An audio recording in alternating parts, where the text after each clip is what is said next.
Halo, nama saya Rainer. Saya dari kelas LC01. Pada hari ini saya akan menjelaskan tentang program yang saya buat untuk Final Exam Data Structure pada bagian studi kasus.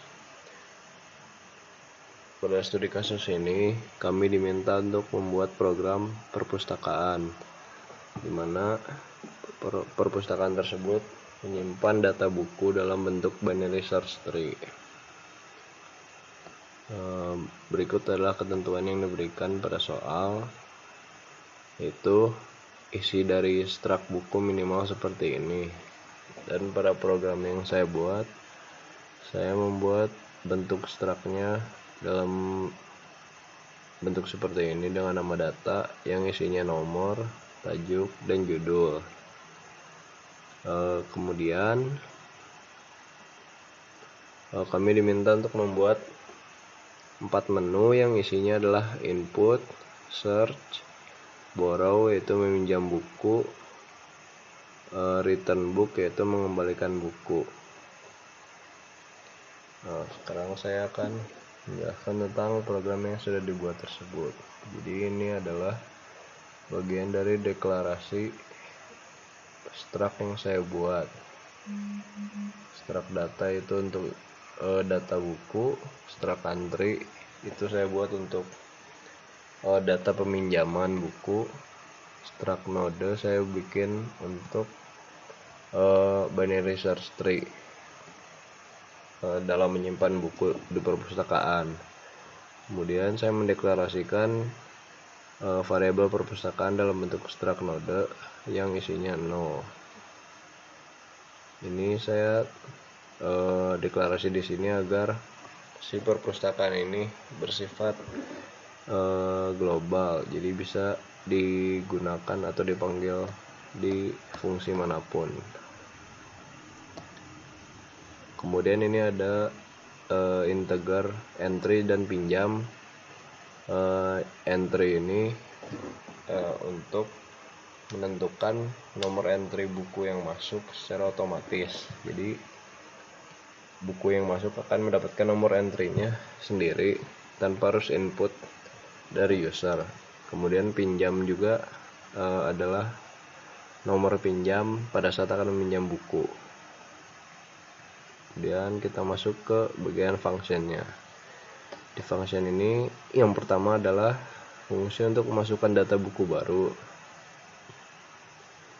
Jadi nanti akan menanyakan tajuk entry, kemudian huruf depan judul.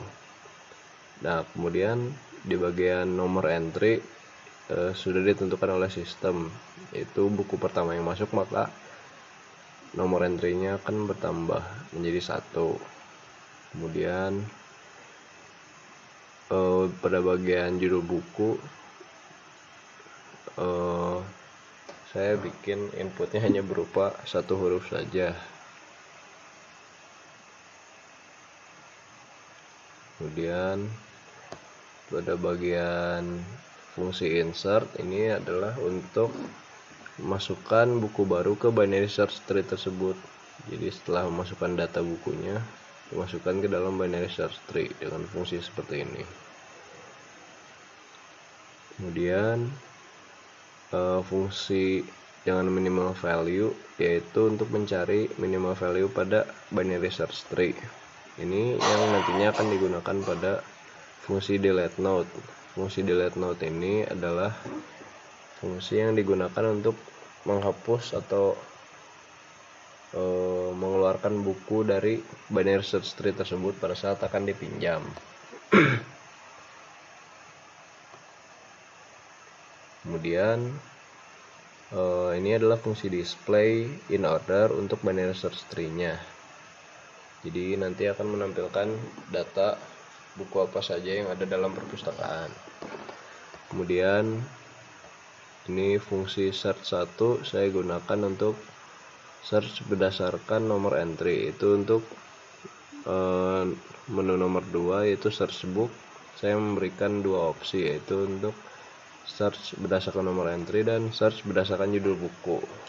Ini adalah fungsinya masing-masing.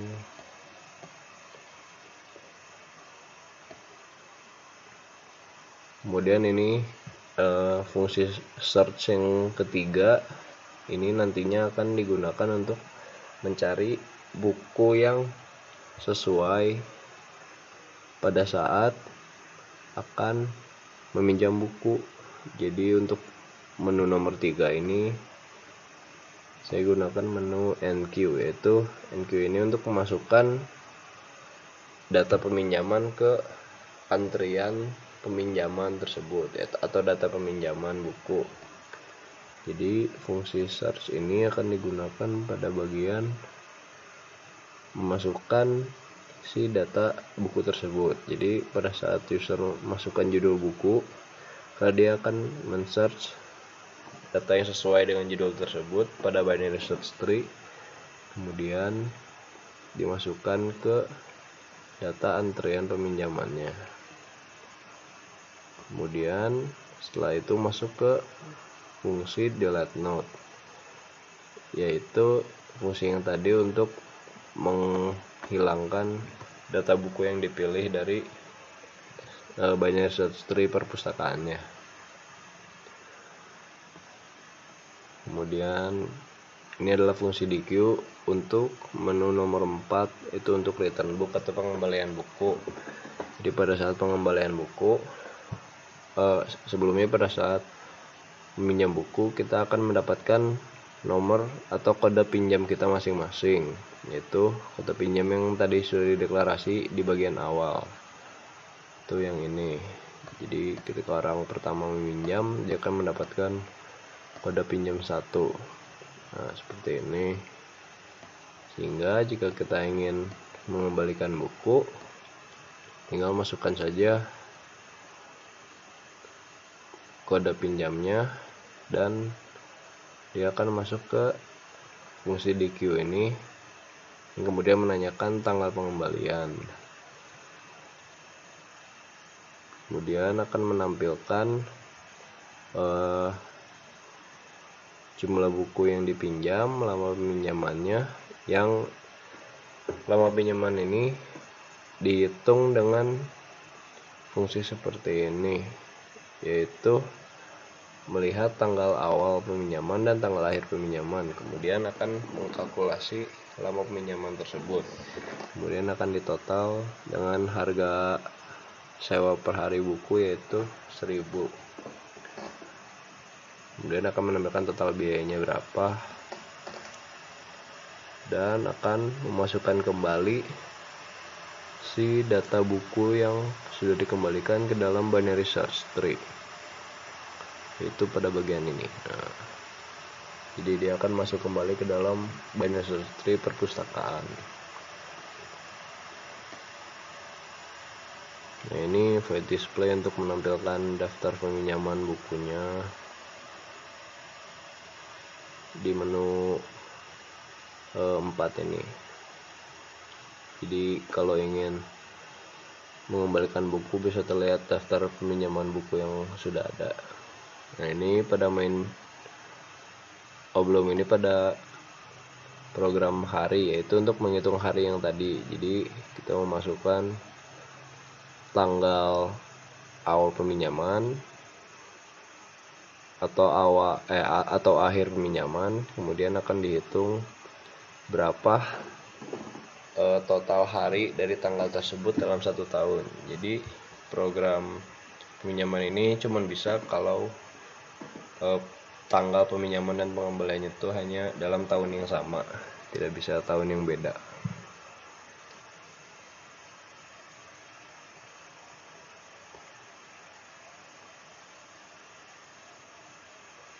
Kemudian ini adalah main programnya, ini deklarasi struct dan sebagainya, ini tampilannya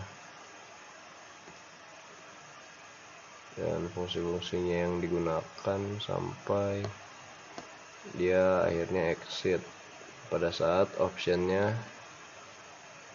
yang dipilih 5, itu untuk exit. Nah, sekarang kita coba saja programnya.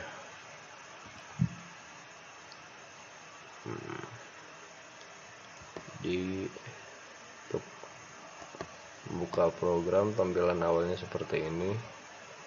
Terus selamat datang di perpustakaan. Pertama yang kita lakukan yaitu input buku, karena jika kita ingin pinjam buku, kalau belum ada buku, maka list buku perpustakaan bukunya masih kosong. Jadi kalau bukunya masih kosong ya kita pasti pilihnya kembali, jangan minjam. Jadi pertama input bukunya dulu. Ini akan menanyakan tajuk entry-nya, ini anggap saja Oke, kemudian huruf depannya A. Buku yang tadi sudah diisi akan masuk ke dalam binary search tree perpustakaan tersebut. Jika kita ingin search buku, kita pilih nomor 2. Nah, kita bisa pilih berdasarkan nomor entry atau judul buku. Jika kita sudah tahu nomor entry-nya, kita coba pilih nomor 1. Sekarang nomor entry yang dicari ada buku A tadi nomor 1, kita coba 1. Nah, akan muncul seperti ini. Judul buku dengan nomor entry 1 adalah A, sesuai ya. Dan kita coba yang keduanya dengan berdasarkan judul buku. Jika kita tidak tahu nomor entry-nya berapa tapi tahu judulnya, kita bisa masukkan saja. Nah, judul buku A tersebut berada pada nomor entry 1. Jadi fungsi search ini bisa dengan 2 cara. Kemudian pada menu pinjam buku, nah sekarang akan menampilkan list buku di perpustakaan tersebut. Yang ada itu baru buku si A ini. Nah, kita coba pinjam, masukkan dari peminjaman namanya. Ini ada. Nah, kalau untuk tanggal ini format penulisannya adalah seperti ini. Jadi menggunakan garis miring. Dianggap tanggalnya 1 Januari 2001. Jumlah buku yang ingin dipinjamnya 1 karena baru ada 1.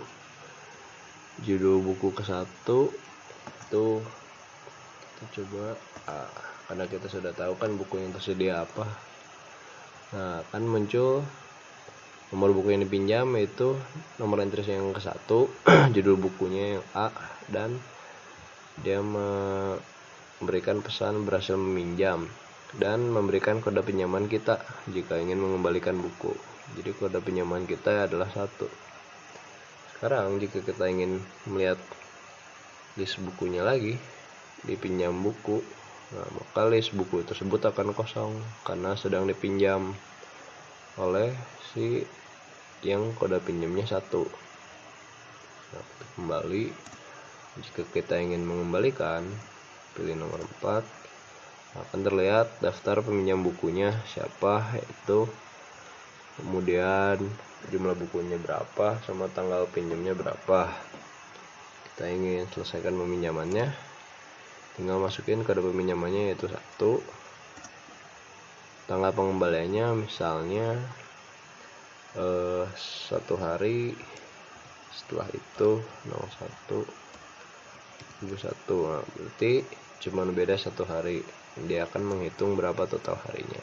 Nah, kalau muncul pesan biaya sewanya untuk 1 buku tuh 1000 per hari. Jumlah buku yang dipinjamnya 1, lama peminjamannya 1 hari, benar. Total biayanya maka cuma 1000. Nah, terima kasih. Jika kita melihat daftar peminjamannya, kita bisa lihat di kembalikan buku. Nah, daftar peminjamannya sudah kosong sekarang. Nah, sudah selesai meminjam. Jadi kembali. Sekarang kita lihat lagi daftar si bukunya di pinjam buku. Nah, list buku perpustakaan sudah bertambah lagi karena sudah dikembalikan.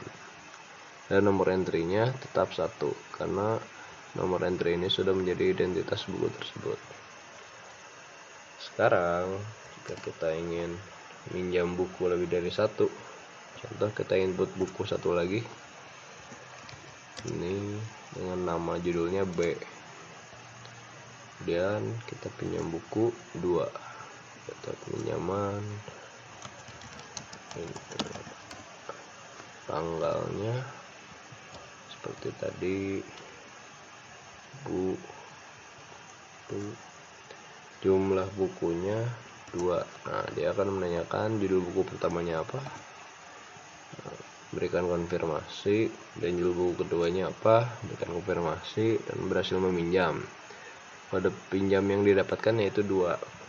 Jadi si kode pinjam ini akan menyesuaikan. Jadi udah berapa banyak orang yang pernah minjam ke perpustakaan tersebut. Jadi karena yang tadi udah, jadi yang sekarang kode pinjamnya adalah 2. Sekarang kita akan mengembalikan bukunya. Nah, dengan nama ini, jumlah bukunya 2, tanggal pinjam segini, selesai pinjaman, kode pinjamnya yang kedua. Nah, tanggal pengembaliannya kita anggap coba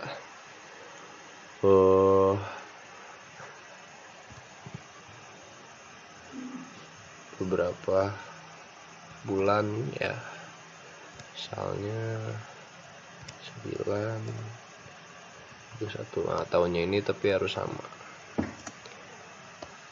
Nah, maka dia akan memunculkan jumlah buku yang dipinjam tadi 2, benar.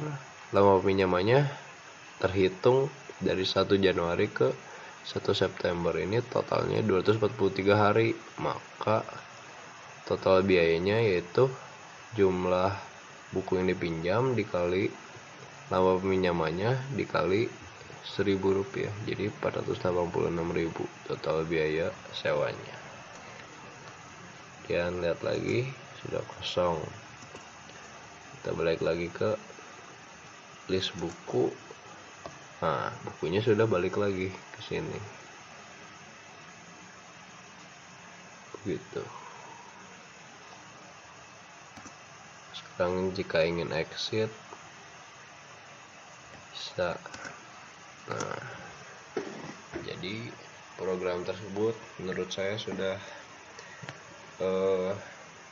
berjalan dengan baik. Hanya saja input yang dimasukkan harus sesuai, karena jika tidak sesuai maka akan muncul error.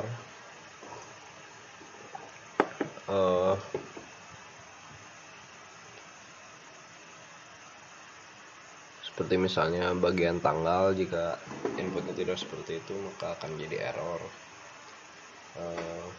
Jadi masih banyak lagi sih agar bisa program tersebut bisa lebih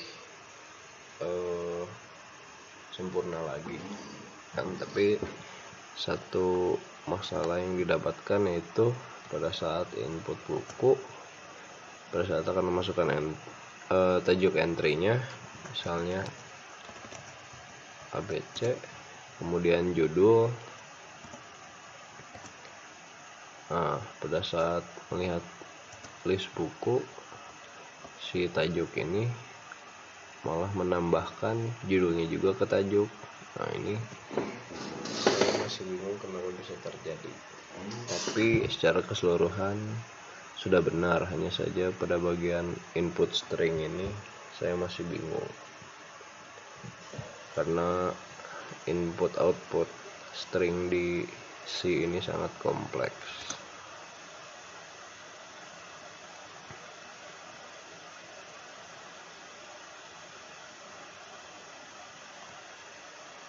Sudah, jadi seperti itu programnya sudah saya buat. Semoga